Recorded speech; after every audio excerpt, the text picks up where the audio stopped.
उपोषण सोडताच जरांगे पाटलांच्या डोळ्यात आनंदाश्रू. आझाद मैदान गहिवरलं. विखे पाटलांचा खांद्यावर हात. राज्यातील मराठा समाजाला ओबीसीतून आरक्षण मिळावं अशी मागणी करत मनोज जरांगे पाटील यांनी गेल्या 5 दिवसांपासून आमरण उपोषण सुरू केलं होतं. मराठा समाजाला ओबीसीतून आरक्षणासह विविध मागण्यांसाठी हे उपोषण सुरू होतं. गेल्या 2 दिवसांपासून या आंदोलनाची आक्रमकता वाढली.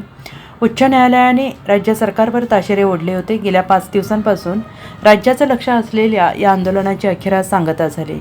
मराठा आरक्षण मंत्रिमंडळ उपसमितीचे प्रमुख मंत्री राधाकृष्ण विखे पाटील यांच्या हस्ते ज्यूस पिऊन जरांगे पाटलांनी उपोषण सोडलं. तत्पूर्वी सर्वच मागण्यांचे शासन निर्णय जरांगे पाटील यांना देण्यात आले होते.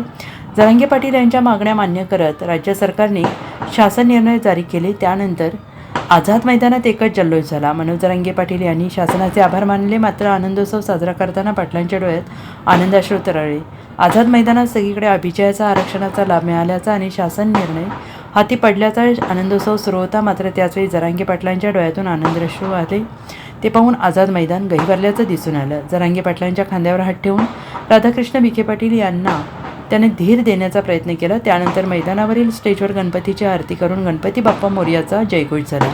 राजे हो, तुमच्यामुळे जिंकलो, आपल्या मागण्या मान्य झाल्या असे म्हणताच आझाद मैदानासह राज्यातील अनेक जिल्ह्यात मराठा बांधवांकडून आनंदोत्सव साजरा करण्यात आला. गुलालाची उधळण करत आरक्षण आंदोलनाचा विजयोत्सव झाला.